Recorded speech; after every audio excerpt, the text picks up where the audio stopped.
You know, and like all our timing marks are lining up. Nothing's binding up. I really think we finally have done it, guys. We finally have gotten over the hump, and we're gonna have our 2.5 liter motor. Oh my goodness, what a long journey. Welcome to the project, everyone. Today we are back on the Crosstrek for the next step. Hopefully we can finally overcome these motor issues that have been keeping us from building it up. But there's actually a little small task we need to do right now, and that's why we have our windshield wipers off and stuff. I don't know what this is called, but this little chin piece on the front of the windshield, I had to take those off. We need to replace the sprayers on here because ever since we got the car, it's just like a little stream. It doesn't actually like spray or atomize it at all. So I got new ones for those to see if that'll fix that. And we got this chin piece off because, let me show you. All right, so our Crosstrek, ever since we got it, it has had a cracked windshield. Here, I'll draw in the dust where it is. I don't know if you can see that very well, but the windshield has been cracked. So what we want to do is we actually want to do tint on this car because this windshield's so big, it lets in a lot of light. We want to put a piece of tint across the top if that's legal, if we can get that to happen, but we can't even look into that because like we don't want to do that onto a broken windshield. So we're gonna get the windshield replaced. We had to get this chin bar off. And these clips, these are like, I want to call them forever clips because they're not supposed to come out. Like, I don't know why you would put clips there that aren't supposed to come out when every other clip you can pull out. If you, underneath here, just pry open the little piece, then you can get them out. I only broke one. And I'll probably replace them with something that's a bit easier to actually get out. Anyway, so yeah, we got this off. We got off the wipers, just so it'll be easier for the guy. He's coming here to do it. And so we should be all clear. So yeah, we should have the windshield replaced here really soon. And then we can do the sprayers and then get back to the motor. So at least I wanted to show you guys this before it got replaced. It is interesting, like this bottom curvature, because of the windshield wiper blades, it looks a little interesting. And there's your windshield wiper motor, if you want to know. And like the 2 points are really close together. I guess that's why they have like a really long and big one. So that way these 2 points can be really close together and you don't have to have linkages going all the way across. And if you didn't know, right in here, that's your intake for your cabin air. And even down in there, I got some leaves. So we'll clean out the leaves and get that cabin filter looking good. But yeah, let's get the windshield replaced. We're also getting it done in the truck too, but we'll probably just show you this. All right, so the new windshield is in. I did get a little clip of it. I might put it in. But yeah, that new windshield looks freaking awesome. And I did verify with him. The dude was super nice. Right here, these clips, yeah, he just uses some wire snips and he clips off the bottom, and then he even gave me the whole pack to put together. And they even come with the little clips for the side pieces here.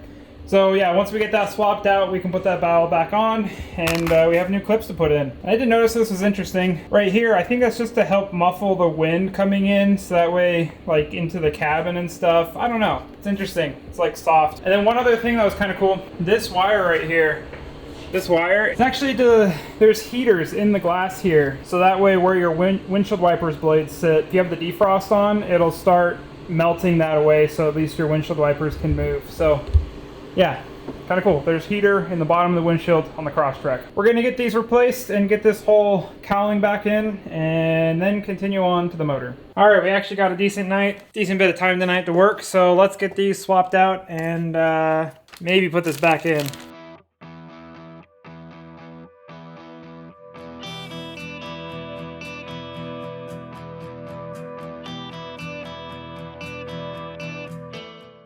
For those of you curious, you see that? This is the new, this is the old. And yeah, the nozzle has changed quite a bit, so these should work a lot better. So these would kind of be nice to keep around because they shoot a little stream. So if you want to do one of those things where you like spray the car behind you, right there.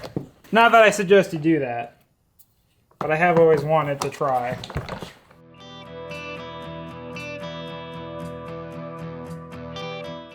So I'm not sure if I'm gonna actually put in all the clips right now, just in case we need to take them off, because again, they are one time, but I'm probably gonna at least put in these side ones. And then later, once we know that it can go in for sure, we can put in the others.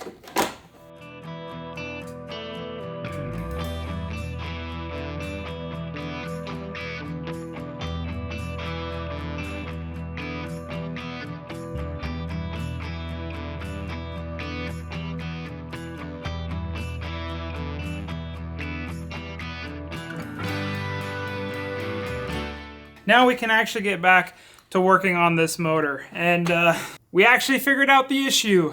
We can finally put this together. We can finally put on the other head and really start to put this back in. Like, oh, man. So yeah, if we don't get that clip, let me take a clip right now to show you what's up. I did get a new hydraulic slack adjuster, a new rocker arm, and then the smallest shim they made.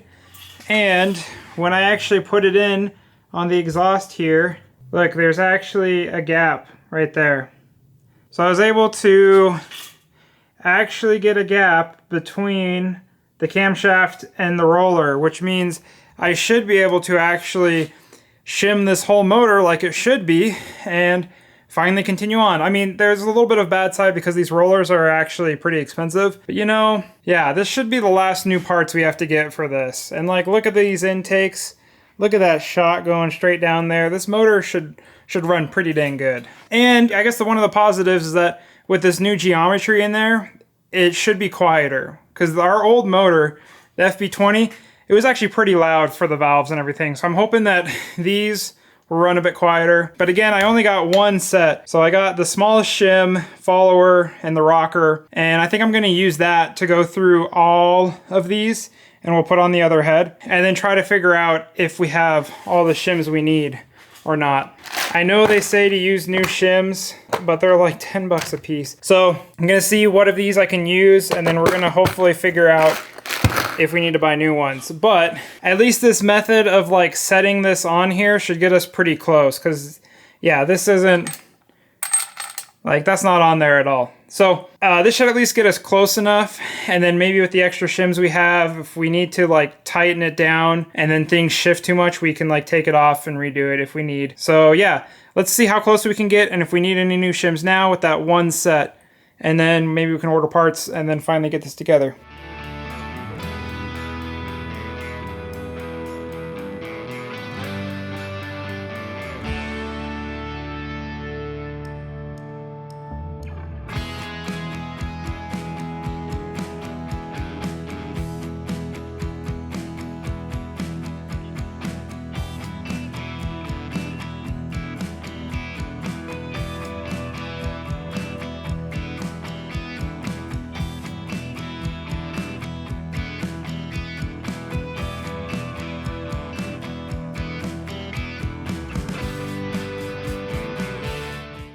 All right, so I measured all of them with the 1.8 millimeter shim, and then I calculated what I should have. I looked at what I had, I put in as much as I can. And when I was doing this guy, I measured him to need a 1.98 millimeter shim.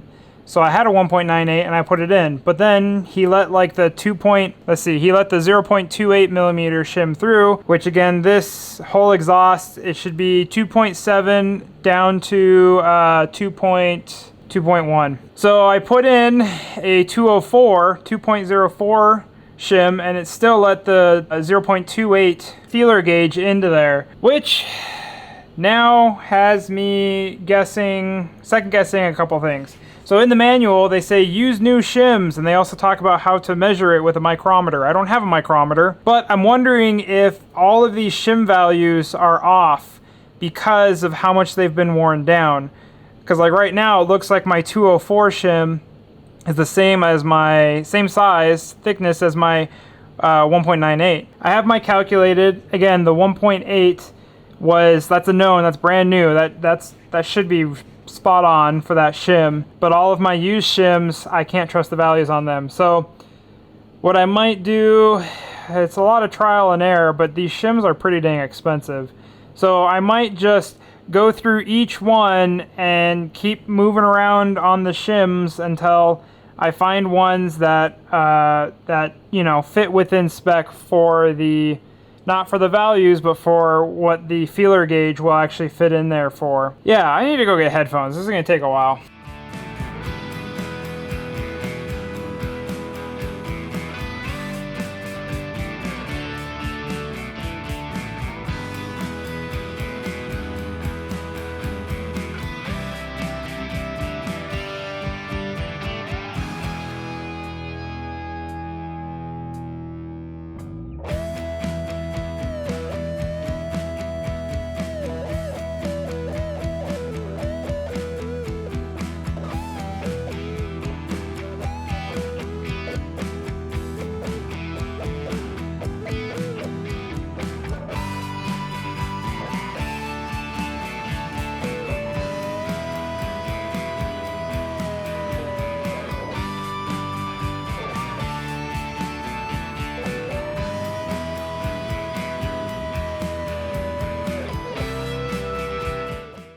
that's all the shimming done on this side. This guy might be a little looser. I kind of went a little tighter. Again, I'm just working with the shims I have, and none of the values on them really match what they are. So I'm having to like jump up, and I think we basically got it all there. I'm happy with the shim job. Obviously, once we actually get all of our new rockers and followers and everything, we're gonna want to recheck that, and especially once we actually silicone this up and put it in, you know, for good, check it one last time just to make sure we're all still within spec, and then we go. And these don't need to be adjusted for the lifetime of the motor, so I think they like keep it on the pretty conservative side, and then as they wear out, the follower, the slack adjuster, will kind of take up the slack. So like as the motor gets older, you're probably going to hear a little bit of clacking right as the motor starts up, because all of these hydraulic adjusters haven't adjusted up to where they should quite yet. If you lose oil pressure, you'll probably get noise from the heads. But you know, shim it once and you never have to do it again. So really trying to take our time here, and even though I had to take that off so many times, I hope I haven't screwed up this surface that much. Only have to do a few more times. So that's this side. I need to make sure I keep track of these and then flip it over and we put on the other head, but it is freaking late. So that's it for tonight, folks. We'll see you next time.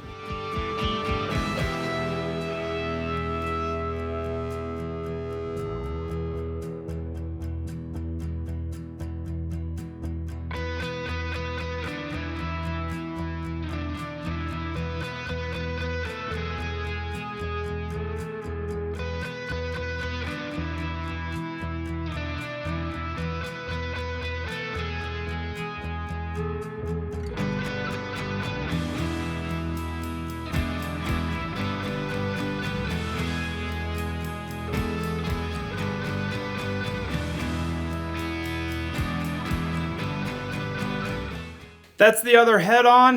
Now we just need to shim up this side. I will say this one head bolt made me a little worried, but I think it'll be fine. So now we have to go through the whole shimming job yet again. What I'm gonna do is go in again with the smallest shim I have and actually measure out and calculate what the shim should be. And then I'll go through, and I should be a bit faster with like shimming up with the shims I do have, because now they're different thicknesses because they've worn away than what they were from factory. And also, pro tip, the intake and the exhaust have different values. So last time it took so long because I did the exhaust, which is wider of a gap, and then I did the intake as an exhaust gap, and then I had to redo the intake. So, all right, let's get to this. We're gonna just put in a little bit of assembly lube in these holes. Way to be super descriptive. In these cam followers, I just want to put a little bit of assembly lube. Maybe I'll squirt a little bit of engine oil down there. It's just on the other side, I kind of lubed everything up with the old followers, but now we just have the one new follower, so just want to make sure.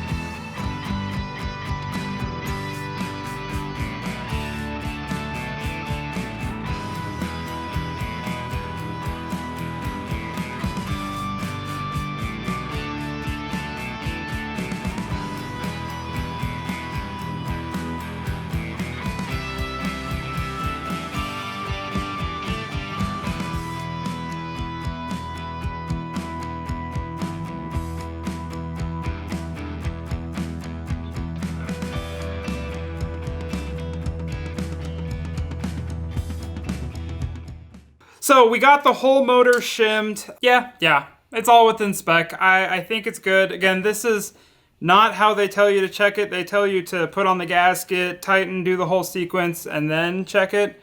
So there's a little bit of like, you know, shooting from the hip to see if we can get it. I think we should be pretty good, but once we put on all the gaskets, then we can check it. And we didn't have to buy any new shims other than the tiniest one, but at least I have all the values calculated out in case we do need it. And yeah, now it's time to order all new rockers and everything. So I need to get those on order, and I'll come back once we have those, and we can finally put the cams on. Finally, and then actually get like a lot more progress. This has been quite the journey.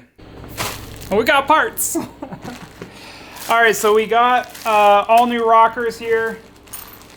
We've got all the hydraulic followers. So now we can actually install them and see if our valve adjustments are good. We'll do one last sanity check with the valve adjustments. And then if it looks good, I guess take the plunge and actually put in the seals, put on all the gaskets, and finally get these cams on. So let's go put these in.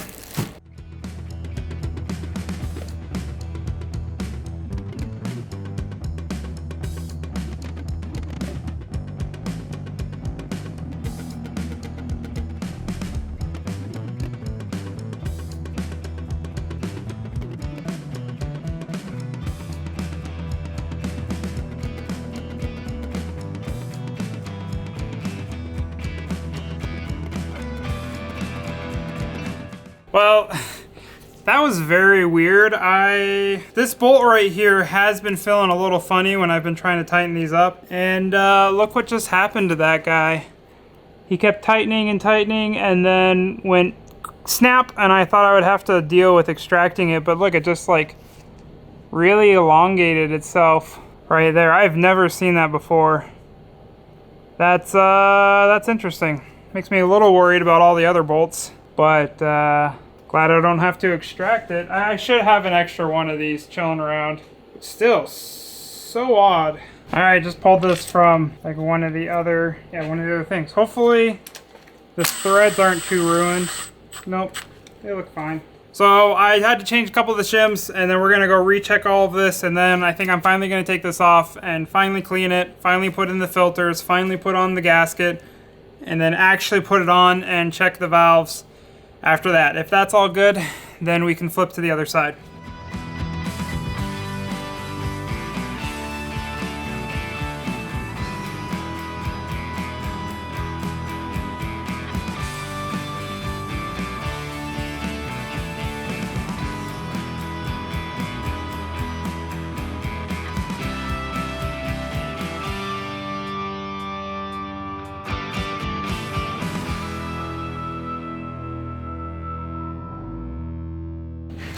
It's done. This is not coming part again. So getting the gasket on there, and I think I put the right O-rings in there. I really wish the kit, the seal kit came with a diagram, but it's done. Oh my goodness. What a long journey. Got the cam carrier on. It's all looking really good. I like how the valve gaps are all sitting, and this does validate my theory of, with no gasket in there, test fitting it all, I could get it close enough that when we actually went to go put it together, we didn't have to waste a bunch of silicone, a bunch of gasket. Even though the manual doesn't say that, you can do that. I don't think my gaps, if they did change, it's like ever so slightly thicker, you know, like bigger, but really they didn't change that much at all. So, wow. Finally, once I'm done, let's get the other side.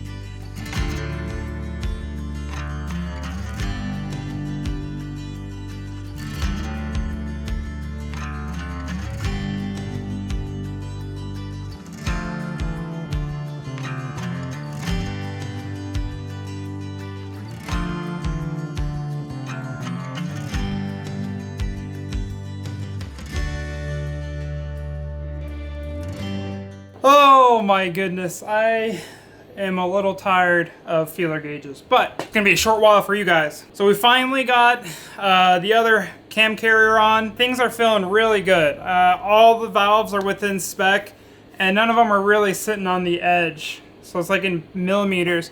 So I'm within 0.01 millimeters on either edge. You know, so like if one of them is 0.27 millimeters, I'm at least 0.26 or below.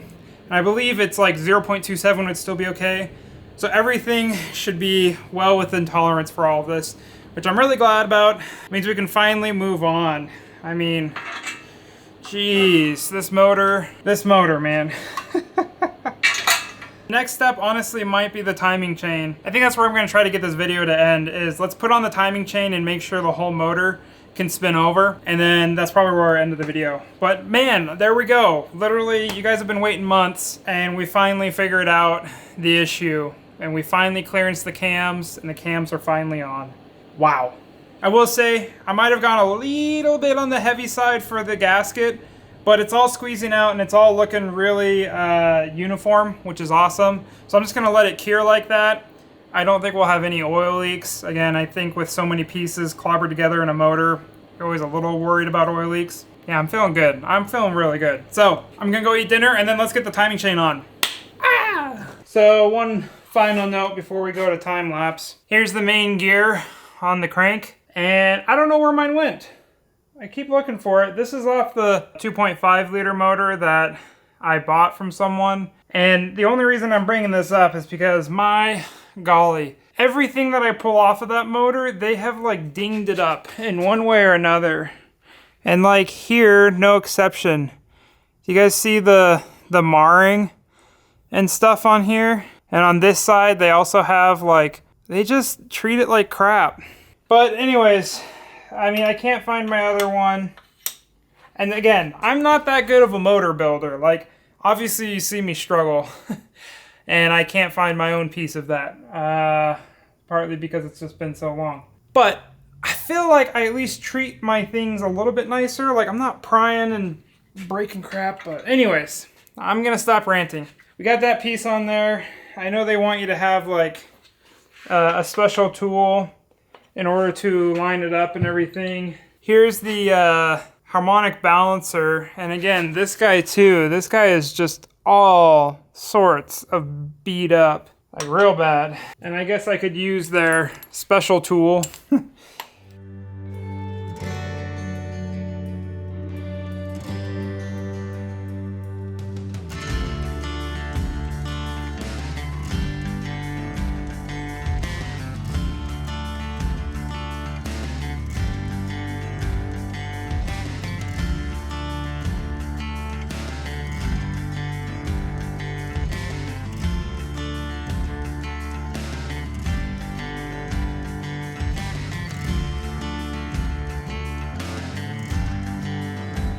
Yeah, getting pretty close.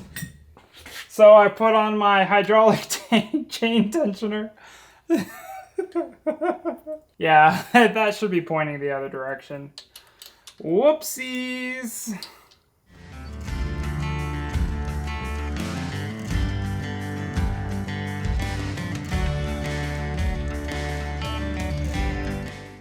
All right, this time it should work.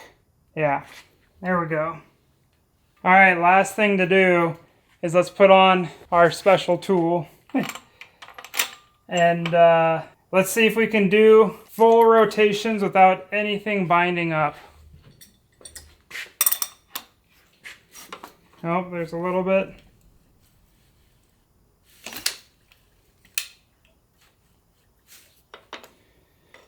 Bit of compression.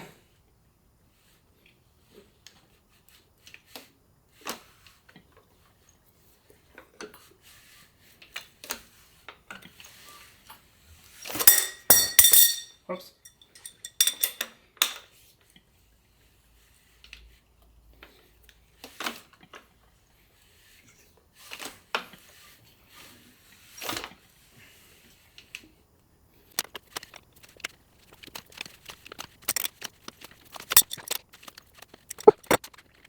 All right, there we go. We got the cams on, the valves are shimmed, we've got the timing chains on, everything spins. Whew, so nice. You know, and like all our timing marks are lining up, nothing's binding up. I really think we finally have done it, guys. We finally have gotten over the hump, and we're gonna have our 2.5 liter motor. One note, well, I guess one note that's kind of two. When we had the 2.0 liter, the FB20, I think it was timing chain. I could hear the timing chain almost slap. It sounded like when I ride dirt bikes on kind of like the bigger bore bikes, when you're lug it low in the power range, the chain from the rear sprocket will actually slap against the swing arm, against the plastic chain guide, and it sounded exactly like that, but in my motor. And it is interesting because, like, as I spin it around, you might have been able to see here, this chain tensioner was like going in and out. And I think that's just from the cams trying to push the valves open and close and just having slack in different areas. But I bring this up because when I went to go put on, I was like, oh, I'll use the chain tensioners from the FB25 that I've got. And I was looking at this guy and he couldn't lock up like it says it should in the manual. And I started looking even closer, and the spring right down in here was like popping out. So I kind of wonder if this guy is dead, which sucks. I might buy new chain tensioners just for the peace of mind, because I know these ones haven't been the best in the past, and these ones I thought were going to be better because like the chains and everything are from this set, but these seem broken. The chains seem fine, guides seem way better than the FB21s. So yeah, right now I just have these on, but I might order more. I'll see how expensive they are. Let's clean up. Before I end this video out, let's just clean up a little bit. It's been months of having this table here, months of everything here. Let's just clean up a little bit. I'm gonna clean up all the parts we're not gonna use and see if we can't get a bit more space, because we need it.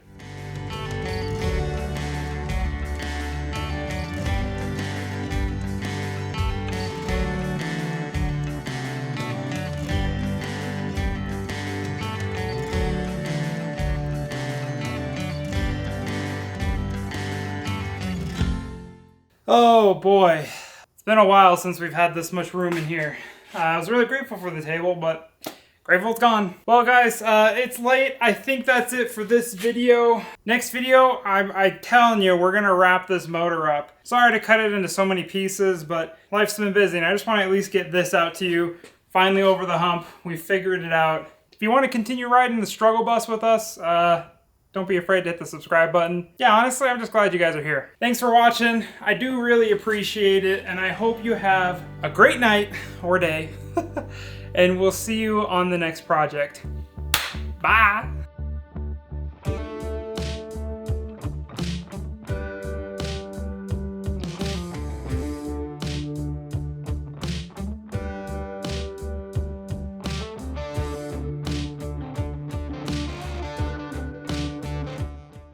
So much room for activities.